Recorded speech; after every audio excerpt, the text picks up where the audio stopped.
Speaker. মাননীয় speaker, আমরা দেখেছি অন্তর্বর্তীকালীন সরকারের সময় বসুন্ধরার পুত্র সুবহান দেশে ঢোকার সাহস পায় নাই। আমরা দেখেছি আনবির দেশে ঢোকার সাহস পায় নাই।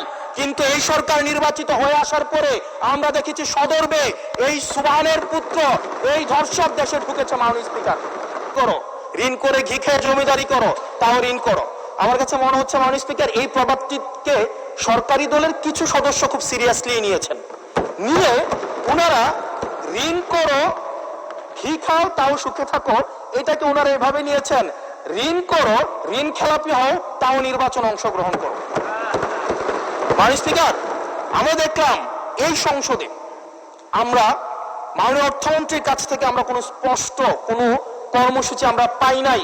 কিভাবে ব্যাংকগুলোকে যেভাবে দলীয়করণ করা হয়েছে, ব্যাংকগুলোকে দীর্ঘ 17 বছর ধরে ব্যাংকের টাকা ঋণের নামে যেভাবে বিদেশে পাচার করা হয়েছে, সেই পাচারকৃত টাকাকে কিভাবে উদ্ধার করা হবে সেটার কিন্তু সুস্পষ্ট আমরা কোনো পলিসি পাই না। মাননীয় স্পিকার, আমরা গভর্নর সাহেবকে মাঝে মাঝে আমরা একটু আক্ষেপ প্রকাশ করতে দেখি, 4,80,000 কোটি টাকা বিদেশে পাচার হয়েছে, সেটাকে কিভাবে আনা যাবে সেটা নিয়ে আক্ষেপ প্রকাশ পর্যন্ত আমরা দেখি।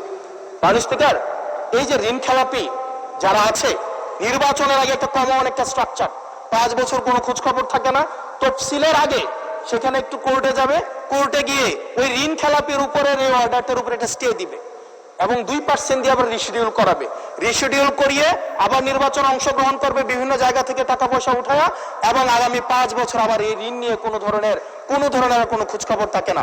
জনগণের টাকা নিয়ে এই বিলাসিতা বন্ধ করতে হবে এবং ঋণ খেলাপিদেরকে ঋণ খেলাপি বলতে হবে।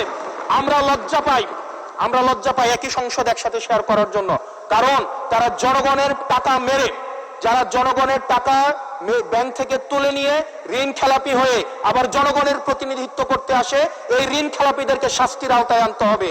এবং তারা যখন সংসদ সদস্য হয়ে নির্বাচিত হওয়ার পরেও যদি তারা ঋণ খেলাপি হয়, এমন একটি আইন প্রণয়ন করতে হবে তাদের সংসদ সদস্য পদ যেন বাতিল হয়। সেটি শুধুমাত্র সরকার দলের জন্য না, শুধু বিরোধী দলের জন্য না, সেটি বাংলাদেশের উন্নতি, প্রগতি এবং সমৃদ্ধির জন্য সেটি প্রয়োজন। এবং পরবর্তী প্রজন্মের কাছে আমাদের দায় মুক্তির জন্য এটি প্রয়োজন। মাননীয় স্পিকার, আমাদের যেই জায়গায় টাকা পাচার করা হয়েছে, অন্তর্বর্তীকালীন সরকার একটি শ্বেতপত্র প্রকাশ করেছে। এই শ্বেতপত্রতে দেখানো হয়েছে 28 লক্ষ কোটি টাকা হচ্ছে বিদেশে পাচার করা হয়েছে। 28-এর পরে কয়টা সংখ্যা হয় আমি আর্টস ইংলিশ ডিপার্টমেন্টের ছাত্র, আর্টস ব্যাকগ্রাউন্ডে পড়াশোনা করছি, আমার মাথায় আসে না 28-এর পরে কয়টা সংখ্যা হয়। 28-এর পরে 9টা না, এটাও হয় নাই। 28-এর পরে 28 লক্ষ কোটি টাকা বিদেশে পাচার করা হয়েছে। এখন মাননীয় স্পিকার, যারা পাচার করেছে তারা সদর্পে এখন হচ্ছে মাননীয় স্পিকার গুলশান, বনানী, ধানমন্ডি এই দেশে এখন বুক ফুলিয়ে চলাফেরা করে। মাননীয় স্পিকার, আমরা দেখেছি অন্তর্বর্তীকালীন সরকারের সময় বসুন্ধরার পুত্র সুবহান দেশে ঢোকার সাহস পায় নাই। আমরা দেখেছি আনবির দেশে ঢোকার সাহস পায় নাই।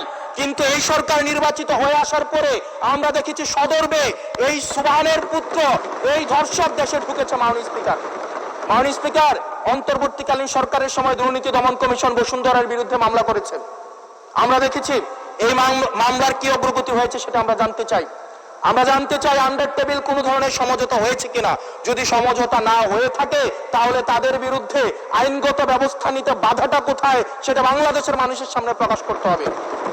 মাননীয় স্পিকার, অন্তর্বর্তীকালীন সরকার এই বসুন্ধরা গ্রুপ যারা বিদেশি টাকা পাচার করেছে, মানুষের সম্পদ দখল করেছে এবং মিডিয়ার মধ্য দিয়ে আওয়ামী লীগের গুম খুন হত্যাকে যারা বৈধতা দিয়েছে, তাদের খুঁটির জোর কোথায় সেটা আমরা জানতে চাই। মাননীয় স্পিকার, আমরা অবশ্য শুনতে পেয়েছি, বললে অবশ্য অনেকে রাগ করে,